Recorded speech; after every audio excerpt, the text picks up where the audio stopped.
Fractured the morning Marcus left, I was trying to transfer from my wheelchair to the shower bench. It was week 12 of my new life, the one that started when a drunk driver ran a red light and compressed my T11 vertebra into fragments too small to repair.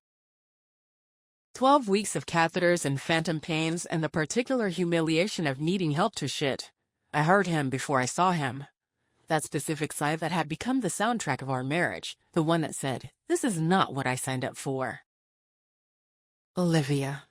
His voice came from the bathroom doorway. "We need to talk." I was naked except for a towel, balanced precariously between chair and bench, my arms trembling with effort. My legs hung useless, foreign objects I no longer controlled. "Can it wait?" I said. "No." Something in that single word made me look up.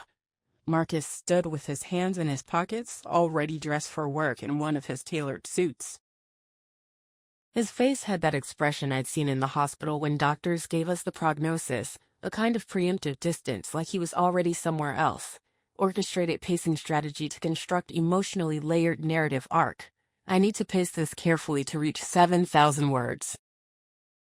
Let me continue building the scene with rich detail and internal monologue. I'm at about 800 words so far. I need to develop the emotional impact of the abandonment scene, then move through her journey methodically. "I'm leaving," he said. "I've spoken to a lawyer. I'll make sure you're taken care of financially, but I can't. I can't do this." The words felt abstract, like he was speaking another language. I was still focused on the basic mechanics of staying upright. "Do what?" I asked, though I knew. He exhaled, and there it was, not anger or sadness, but relief. That's what broke something in me, not the leaving, but the relief. "I'm still young, Olivia. I need a normal woman, not a useless cripple. This isn't the life I chose." The slur hung in the air between us. Useless cripple. Words I'd thought only existed in bad movies or the mouths of obvious villains. But Marcus wasn't twirling a mustache. He was just a moderately selfish man who'd reached his limit for inconvenience. I don't remember what I said. Maybe nothing. I remember the sound of his footsteps receding down the hallway, the apartment door closing with a civilized click, and then the silence that followed, vast and complete, the kind of silence that has weight. I sat there, naked and stuck between two pieces of adaptive equipment, an apartment I could no longer navigate alone, and I understood with perfect clarity that my old life had ended twice, once in the accident, and now. The next 3 weeks blurred together. June moved in, sleeping on the couch, helping me with the things that required help. She didn't try to make it okay. That was something I appreciated about June. She'd always been comfortable with things not being okay. "He's a fucking coward," she said one night, bringing me tea I didn't want. "He's just honest," I said. Honesty without compassion is just cruelty with a press release. I almost smiled. Almost. The divorce papers arrived on a Thursday. Marcus was generous in the settlement, as promised. Generous enough to assuage his guilt, not generous enough to bankrupt him. The attorney's letter explained that Mr. Webb wished Mrs. Chen all the best in her recovery and hoped they could remain civil, as if we were colleagues concluding a business arrangement. I signed the papers with my maiden name, Olivia Chen. The woman who'd been Olivia Webb had been an architect who worked 80-hour weeks and married a man she barely knew because he looked good at firm parties. That woman was dead. It was something new now. I just didn't know what yet. Dr. Okungwa didn't coddle me. "You're depressed," she said during our session the following week. We were in a therapy room, late afternoon, the fog turning everything gray. "That's normal." "You're also using it as an excuse to stop trying. I'm here, aren't I? Physically." She moved around to face me directly, her dark eyes unwavering. "Olivia, I've worked with hundreds of spinal cord injury patients. I know the statistics. 50% of marriages fail within the first year. The suicide rate is 5 times the general population. You think you're the only woman whose husband left because he couldn't handle it? That's supposed to make me feel better? It's supposed to make you feel less special. She rolled a hand weight across the therapy table toward me. You're not a tragic heroine. You're a person who had something terrible happen. Now you decide what happens next. I don't have legs, Sarah. That limits my options. You have arms that can push 180 pounds of body weight. You have a brain that passed the architect licensing exam on the first try. You have money from your settlement and skills that don't require bipedal locomotion. She leaned forward. What you don't have is time to waste feeling sorry for yourself. I wanted to hate her for saying it. Instead, I picked up the weight and started my exercises. Reconstruction, the physical therapy office where I worked part-time, was on the ground floor of my building. Pure luck, or maybe June's manipulation of fate. She'd known the owner, persuaded him I could handle administrative work from a wheelchair, filing, scheduling, answering phones. Work that felt humiliating after spending 15 years designing buildings that changed skylines. But it got me out of the apartment. It gave me something besides my own collapse to think about. I was there on a Tuesday morning updating patient files when Daniel Reeves walked in. I'm looking for Marcus Webb's ex-wife, he said. No introduction, no pretense, just a blunt statement of a journalist who'd found his next source. I looked up from my computer. He was tall, unkempt in that way of men who work from home, holding a notebook like it was 1997. Who's asking? Daniel Reeves, Bay Area Examiner. I'm investigating some irregularities in Mr. Webb's development projects. I understand you were married to him during the period in question. I was married to him when I could walk, I said. He left when that changed. I don't know anything about his business. Daniel studied me for a moment, and I saw the moment he registered the wheelchair, processed it, then deliberately moved his attention back to my face. That small act of dignity made me hate him slightly less. The project is called Harborview Estates, he said. Marcus obtained permits to build affordable housing on contaminated land near the waterfront. The environmental reports were falsified. If those units are built, they'll be toxic. People will get sick. Then write your story. I need someone who knew him, who can speak to his character, his methods. He paused. Someone he can't intimidate. I laughed, a harsh, ugly sound. You think I can't be intimidated because I'm already broken? I think you can't be intimidated because you have nothing left to lose. He was wrong, of course. You always have something left to lose. But he'd found the right angle, whether he knew it or not. Marcus had looked at me, at my broken body, my diminished life, and called me useless. Maybe it was time to demonstrate that useless things could still do damage. Come back tomorrow, I said. I'll tell you what I know. That night, I couldn't sleep. The apartment felt too quiet, too full of ghosts. June was out with her girlfriend, and I was alone with my thoughts. Never a good combination. I wheeled myself to the window and looked out at the bay. Fog obscured the water, turning the streetlights into fuzzy orbs of yellow. Somewhere out there, Marcus was probably sleeping soundly beside his new girlfriend, unburdened by guilt or consequence. He'd said what he said, done what he did, and moved on. Why couldn't I? The answer came quietly from the part of my brain that refused to lie, because he'd been right. Not about me being useless, I was starting to understand that was his limitation, not mine, but about one fundamental thing. I wasn't the woman I'd been. That version of Olivia had died in the accident, and I'd been so busy grieving her, I hadn't bothered to figure out who I was now. Doctor. Azonquo had said I was wasting time feeling sorry for myself. She was right, but she was also asking me to do something terrifying, build a new identity from the wreckage of the old one, become someone I'd never imagined being.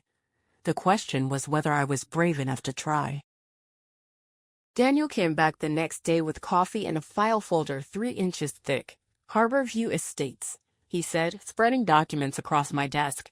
The land was a chemical plant until 1989. Arsenic, lead, volatile organic compounds in the soil. Web development bought it cheap in 2018, commissioned an environmental assessment, and the report came back clean. Suspiciously clean. I scanned the documents. Even my limited experience with construction permits told me something was wrong. The testing methodology was incomplete. The sample size is too small. The company that did the assessment, I said. Clearwater Environmental. Marcus used them for a project I worked on 5 years ago. The reports were always optimistic. Daniel's pen moved across his notebook. Can you prove a relationship? I can tell you he took their CEO golfing every month. I can tell you his firm exclusively used Clearwater for every project where environmental concerns might slow down permits. I paused, remembering. I raised concerns once. Marcus said I was being paranoid. That I needed to trust his judgment more. And you believed him? I was busy, I said. I had my own projects. I trusted him to run his business ethically. I met Daniel's eyes. I was wrong. We worked for 3 hours, going through my memories of Marcus's business practices, matching them against Daniel's research. Patterns emerged, shortcuts taken, palms greased, corners cut in ways that might not have been illegal but were definitely unethical. This is good, Daniel said finally. Combined with what I've already got, this might be enough to stop the project before construction starts. Why do you care? I asked. It's just another corrupt developer doing corrupt things. The affordable units are marketed to low-income families, he said quietly. Single mothers, recent immigrants, people who can't afford to be choosy about where they live. They'll move into those apartments because it's all they can afford, and their kids will breathe contaminated air and develop asthma, maybe cancer. And Marcus Webb will be long gone, living in some other expensive zip code. I understood then. This wasn't about Marcus.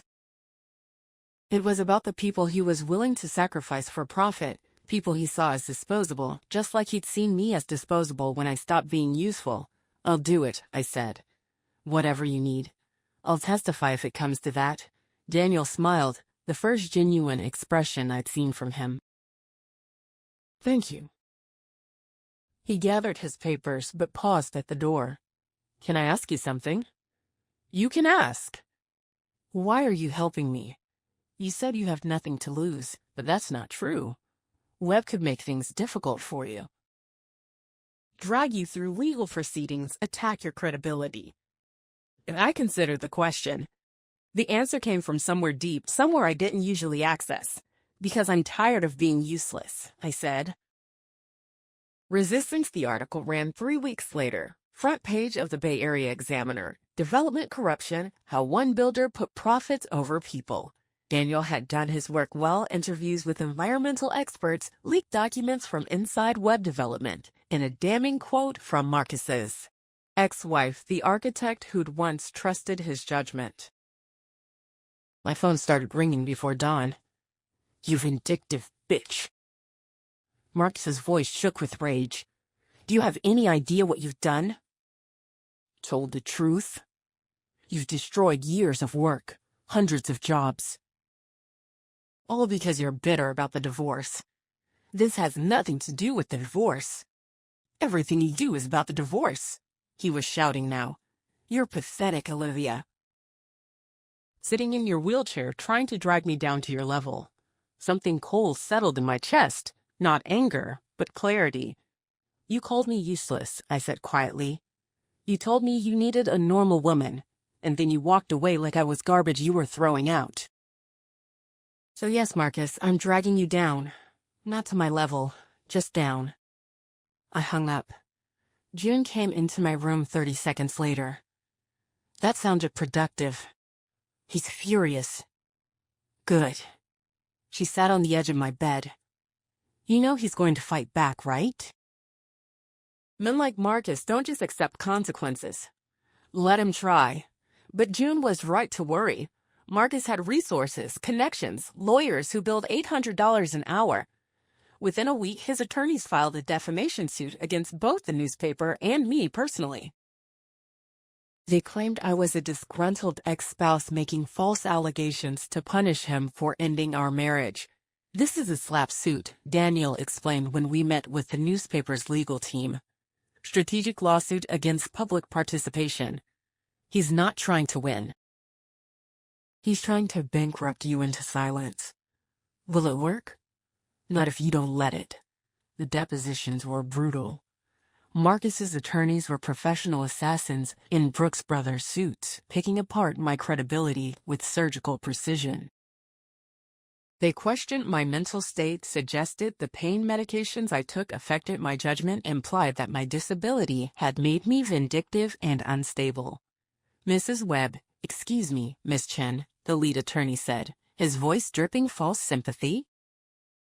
Isn't it true that you've suffered from depression since your accident? Yes. And you've been prescribed antidepressants? Yes. Isn't it possible that your emotional state, combined with understandable bitterness about your divorce, has colored your perception of Mr. Webb's business practices? I looked directly at him. I have depression because my husband abandoned me when I became disabled. But my legs don't work, counselor. My brain functions perfectly fine. Your Honor, the attorney said, turning to the court reporter, I moved to strike that as non-responsive. But it stayed on the record. Small victories. Dr. Alconco found me crying in the therapy room that night after a session. The depositions, she asked. I nodded, unable to speak. The weight of it all, the lawsuit, the public scrutiny, the constant questioning of my competence and motives had finally cracked my composure. Sarah pulled up a chair and sat beside me, not touching, just present. You want to know what I see when I look at you? She said after a while. What? 8 months ago, you came here unable to accept what happened to you. You were angry, defeated, suicidal without quite admitting it. You'd build your whole identity around being productive, successful, independent. And when that got taken away, you have nothing left. That's supposed to make me feel better? I'm not finished. She waited until I met her eyes. Now I see someone who's chosen to fight, not just for yourself, but for people you'll never meet. You're taking on a man with power and resources and a machine designed to destroy people who challenge him, and you're doing it from a wheelchair, which means every single step is twice as hard. I'm not brave, Sarah. I'm just angry. Anger is a kind of courage, she said. Especially when it's on behalf of others. The case dragged on for months. Marcus' lawyers filed motion after motion, trying to drown us in paperwork and legal fees. The newspaper covered costs for their own defense, but I was on my own for my portion. The settlement money that once seemed generous started disappearing into attorney fees. June picked up extra shifts teaching summer classes. She never mentioned it, but I saw the exhaustion in her face, the way she'd come home at 8 p.m. and still make dinner. You don't have to do this, I told her one night. Do what? Sacrifice yourself for me. This was my choice. If it bankrupts me, that's on me. June set down her spatula and looked at me with an expression I couldn't quite read. Do you remember when I came out to Mom and Dad? She asked. Of course. You were the only one who didn't make it about you. Everyone else, Mom crying about grandchildren, Dad saying I was confused, cousins asking if they'd done something wrong, they all made my sexuality about their feelings. But you just asked if I was happy. I don't remember that. I do. She turned back to the stove. You've always protected me live. Even when you were too busy with work to call for months, even when you forgot my birthday, you were still the person I knew I could count on. So yeah, I'm picking up extra shifts. That's what sisters do. I felt something crack in my chest, not breaking but opening. For 8 months, I'd been so focused on what I'd lost that I'd forgotten what I still had. Revelation breaking the case came from an unexpected source. Daniel called me late on a Thursday night, his voice tight with barely controlled excitement. Olivia, I need you to come to my office tomorrow. And bring June. You're going to want a witness for this. The Bay Area Examiner offices occupied the third floor of a building downtown, accessible only by a freight elevator that smelled like industrial cleaner and broken dreams. Daniel met us at the door, looking like he hadn't slept in days. "Samantha Morrison," he said, showing us a photograph of a woman in her 50s with tired eyes. She worked as an executive assistant at web development for 15 years. Marcus fired her 3 months ago for performance issues, which is code for she was nearing retirement age and he didn't want to pay her pension. "Okay," I said. "What does she have?" Daniel spread documents across his desk. Emails, memos, contracts. All showing Marcus personally instructing Clearwater Environmental to minimize contamination findings, offering them future business in exchange for favorable reports. She kept copies of everything, Daniel said, because she knew Marcus was the type of man to sacrifice anyone when it became convenient. I stared at the papers. Why is she coming forward now? Because she saw the article. "Saw you taking him on," she said. He checked his notes. She said if a woman in a wheelchair was brave enough to fight Marcus Webb, she could be too. June's hand found mine and squeezed. The emails were damning. Not just evidence of corruption, but a pattern of it. Years of falsified reports, bribed inspectors, intimidated whistleblowers. Marcus had built his entire empire on cutting corners and assuming he'd never face consequences. "This changes everything," I said. "Criminal charges," Daniel confirmed. "The DA's already interested." "With Morrison's testimony and your corroboration about his business practices, they've got a case." It should have felt like victory. Instead, I felt numb. For months, I'd been fighting to prove Marcus was corrupt, to stop the Harborview Project, prevent families from being poisoned. But underneath it all had been something more personal, the need to prove I wasn't useless, that the woman he'd discarded could still matter. Now, faced with actual victory, I had to confront an uncomfortable truth. This had never really been about Marcus. It had been about me. About reclaiming some sense of worth in a world that measured value by productivity and physical capacity. "Live?" June's voice pulled me back. "You okay?" "Yeah," I said. "I think I am." The grand jury indicted Marcus on 17 counts of fraud, environmental violations, and conspiracy. His lawyers immediately began negotiating a plea deal. The Harborview Project was permanently canceled. Families who'd already signed leases were relocated at web development's expense. The defamation suit against me was quietly dropped. I should have felt triumphant. Instead, I felt empty. Like I'd won a battle, but didn't know what war I was fighting. Dr. Okonkwo found me in the therapy room one afternoon, staring out at the bay. "You did a good thing," she said. "I know. But you don't feel good about it." I turned to face her. I spent months telling myself this was about justice. About protecting people from Marcus's corruption. But it was really about revenge, wasn't it? About making him hurt the way he hurt me. Does it matter? Doesn't it? Sarah considered this. "Olivia, we're all mixed creatures. Our motives are rarely pure. You wanted revenge, yes. But you also stopped a dangerous project and exposed systemic corruption. Good actions don't become less good because they originate from anger or pain. But I didn't do it for the right reasons. You did it for human reasons," she said. "Which is the only kind of reasons people have." Daniel took me to dinner the night the plea deal was finalized. A restaurant on the waterfront with a ramp entrance and accessible bathrooms, small details that meant he'd actually thought about logistics. "You're a hero," he said, raising his wine glass. "I'm really not. The families who would have lived in his apartments think you are.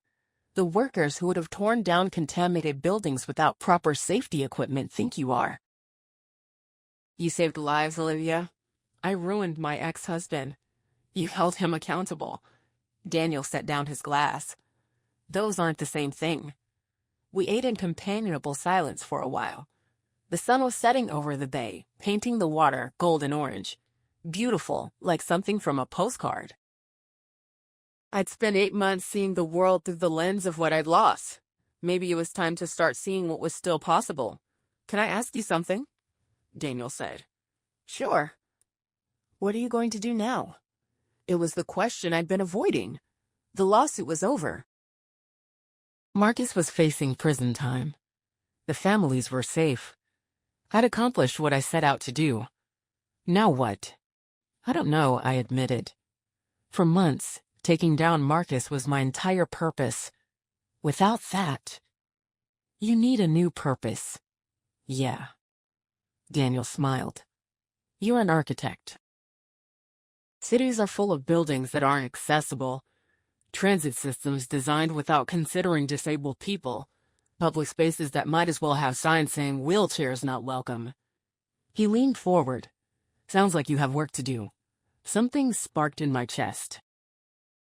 Not quite hope, but its precursor, the sense that hope might be possible. Reconstruction 3 months later, I stood, metaphorically speaking, in front of the City Planning Commission, presenting my proposal for accessibility modifications to Ashford Bay's public transit system. Not stood. Saturday. I was in my wheelchair, behind a podium lowered to accommodate me, speaking into a microphone about ramps and elevators and the legal requirements under the ADA that the city had been ignoring for years. June sat in the audience, proud and nervous. Doctor. Okonkwo was there too, taking a long lunch to watch me present. And Daniel, of course, notebook ready because this was a story worth covering. Local architect advocates for inclusive design. The commissioners listened with varying degrees of attention. Some were genuinely interested. Others looked at their phones. One man in the back kept checking his watch, clearly wishing he were anywhere else. I didn't care.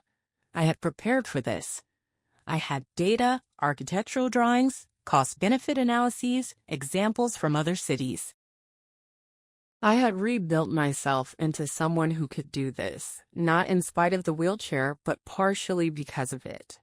I understood accessibility now in a way I never had when I was designing buildings from the perspective of the temporarily able-bodied.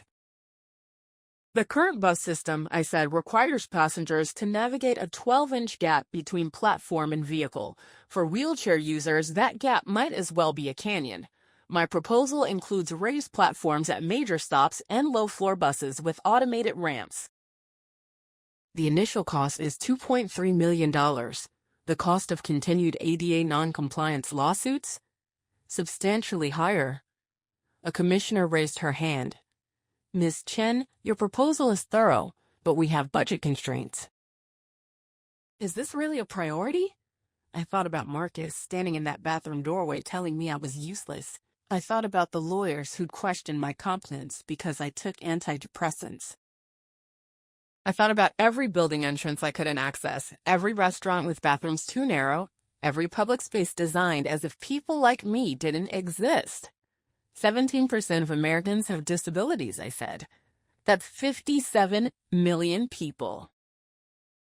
Current estimates suggest by 2030, that number will exceed 20% due to our aging population. Commissioner, this isn't about priority. It's about inevitability. Every single person in this room is temporarily able-bodied. Age, injury, illness, they come for all of us. The question isn't whether you'll need accessible transit someday. It's whether it'll exist when you do. Silence fell over the room. The man checking his watch looked up. I had their attention now. My husband left me because I became disabled, I said quietly. He called me useless. For months, I believed him. But then I realized something. A city that doesn't accommodate all its citizens is the useless thing. Architecture that excludes is bad architecture. And I'm very good at my job. The vote wasn't immediate. These things never are. But 3 weeks later, I got the call. The city council had approved the proposal. Construction would begin in 6 months. I sat in my apartment holding the phone and cried. Not from sadness this time. From something else. Something that felt almost like joy. Marcus called 2 days before his sentencing. I almost didn't answer. June, who was over for dinner, gave me a look that said clearly, this is a bad idea. But I answered anyway. Olivia. His voice was smaller than I remembered. Diminished. I know I have no right to ask, but... Can we meet? Why? I need to say something. In person. Please. Against every instinct, I agreed. Not because I forgave him. Not because I wanted reconciliation, but because there was something I needed to know. We met at a coffee shop near the courthouse, neutral ground, public, accessible. Marcus arrived looking like a different person. The expensive suit was gone, replaced by cheaper clothes. He'd lost weight. His hair was graying at the temples. He sat across from me, struggling to meet my eyes. "I'm sorry," he said. "For which part?" "All of it. Leaving you." What I said. "The lawsuit." He exhaled. "I've had a lot of time to think. In therapy, court-mandated therapy, I've been forced to confront who I actually am. And I don't like it." "That must be difficult," I said, and meant it without irony. "The therapist keeps asking me about my father. How he taught me that weakness was unacceptable, that caring for people who couldn't care for themselves was a burden." Marcus looked down at his hands. When he got hurt, all I could see was his voice in my head, telling me to cut my losses. Be practical. That staying with you would drag me down. And now? Now I'm facing 3 years in prison for crimes I committed while being practical. My new girlfriend left when the indictment came. My business is bankrupt. My father, he laughed bitterly. My father still thinks I should have fought harder. But I'm weak for taking the plea deal. I sipped my coffee, waiting. "I'm not asking for forgiveness," Marcus said. "I know I don't deserve it. I just needed you to know that you were right. I was the useless one, not you." Never you. I studied him. This man I'd married, shared a bed with, built a life beside. He'd destroyed me with his cruelty, but he'd also, inadvertently, forced me to become someone stronger than I'd ever been. Someone who fought for others. Someone who mattered. "Marcus," I said carefully, "I appreciate you saying that.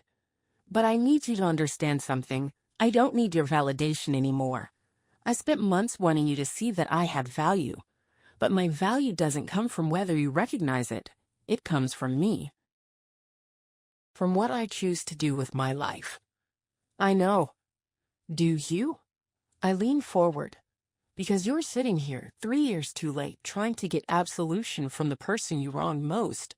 But this isn't about me. This is about you feeling better about yourself. And I'm not interested in making you feel better." He flinched. "Good. However," I continued, "I hope prison gives you time to actually become a better person. Not because you owe it to me, but because you owe it to everyone you've hurt. The families you would have poisoned. The employees you exploited. The woman you're going to be 5 years from now." I finished my coffee and signaled to June, who'd been watching from a corner table. "Goodbye, Marcus." I wheeled away without looking back. Behind me, I heard him crying, quiet, helpless sounds of a man finally facing who he actually was. I felt nothing. And that, more than anything, told me I was healed. Foundation 1 year later. The accessibility modifications to Ashford Bay's transit system were complete. I'd been hired as a consultant for similar projects in 3 other cities. My architectural firm, Chen Accessibility Design, was small but growing, specializing in inclusive architecture for public spaces. Dr. Kakanko had reduced my therapy sessions to once a month, though we still met for coffee regularly. She'd become a friend, which I suspect violated some professional boundary, but neither of us cared. June had moved into her own apartment, finally, with her girlfriend Maria. They were talking about marriage. Our parents still didn't fully accept it, but they were trying. Progress came in small increments. And Daniel. Daniel was complicated. We'd been dating, if you could call it that, for 6 months.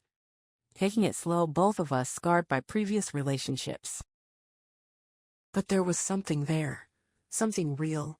He'd written a book about the web development case, with significant portions about my involvement. The advance copy sat on my coffee table, and I'd read it 3 times, marveling at seeing my life translated into narrative. He titled it Useful, One Woman's Fight for Justice and Dignity. I told him the title was too on the nose. He said that was the point. I was in my office on a Thursday afternoon when an email arrived from an unexpected source. Samantha Morrison, the woman whose testimony had helped bring down Marcus. Dear Ms. Chen, I wanted you to know that I've started a foundation for whistleblowers facing retaliation. Your courage in standing up to Marcus Webb inspired me to do the same. I enclosed information about our organization. Perhaps someday we might work together to help others find their voice. Sincerely, Samantha Morrison. I read the email twice, then forwarded it to Daniel with a note. Story idea? His response came immediately, already working on it. Dinner tonight to discuss? I smiled, a real smile, unforced, genuine. 18 months ago, I'd been a woman who measured her worth by her mobility and productivity. Marcus's cruelty had shattered that identity, and I'd spent months in the wreckage, believing I was broken beyond repair. But here's what I'd learned. You can't break what's already been broken. You can only rebuild it into something new. I wasn't the woman I'd been before the accident. That woman had been successful but shallow, driven but disconnected, competent but ultimately fragile. The woman I'd become, the one sitting in an office designed for wheelchair access, running a business that fought for inclusive design, dating a journalist who saw her as a whole person, loved by a sister who'd sacrificed for her, that woman was stronger than the old version ever was. Not in spite of the wheelchair, not even because of it, just stronger. Because she'd been forced to rebuild herself from the foundation up, and this time she'd built something that could withstand damage. My phone buzzed. Dr. Alkunkel texting, remember to eat lunch. You get snippy when you skip meals. I laughed and texted back, yes, Mom. Then I returned to my work designing a public park that would be accessible to everyone regardless of mobility. The blueprint spread across my desk showed walking paths and wheelchair paths, traditional playground equipment and adaptive equipment, benches at multiple heights, gardens designed for people to experience from both standing and seated positions. It was beautiful. Not despite accommodating everyone, because of it. That's what Marcus had never understood. Designing for disability doesn't diminish. It expands. It forces you to consider perspectives beyond your own, to build systems that serve everyone rather than just the temporarily able-bodied. My phone rang. Daniel, I got us a table at Mariner's, he said. The one by the window. Perfect. 7? 7. Hey, Liv. Yeah. I'm proud of you. Just thought you should know. I closed my eyes, letting the words settle. A year ago, those words from a man would have felt like validation I desperately needed. Now they felt like a gift I could accept without needing. Thank you, I said. I'm proud of me, too. After we hung up, I sat for a moment in the quiet of my office, listening to the sounds of the city outside, car horns, distant voices, the rhythmic beeping of a crosswalk signal designed to help blind pedestrians navigate safely. Everyone needed accommodation sometimes. Some needs were just more visible than others. I turned back to my blueprint, made a few adjustments, and saved the file. Tomorrow, I'd present this design to the Parks Commission. They might approve it, or they might push back, citing budget concerns and practicality. Either way, I keep fighting. Keep designing. Keep insisting that spaces should work for everyone, because that's what I did now. That's who I was. Not Marcus Webb's ex-wife. Not a tragedy. Not a victim or hero, just Olivia Chen. Architect, advocate, a woman who'd been broken and rebuilt herself into something purposeful. And yes, occasionally usefully angry. The sun was setting over the bay, painting the sky in shades of orange and pink. I watched the colors shift and change, thinking about permanence and impermanence, about what endures and what doesn't. Marcus had been right about one thing. I wasn't the same person I'd been before the accident. But he'd been wrong about everything else. I wasn't useless. I was essential. Not to him. Not even to any specific person, but to the work. To the fight for a world that accommodated everyone. To the belief that dignity wasn't something you earned through productivity or physical capacity, but something inherent to being human. My legs still didn't work. They never would. But I've learned something in the past year and a half. You don't need working legs to stand up for something. You just need courage. And I had plenty of that. I gathered my things, closed up the office, and headed out into the evening. June was coming over for dinner. Daniel would arrive at 7. Tomorrow, I'd change another small piece of the world. Today, I was enough. And that finally was everything.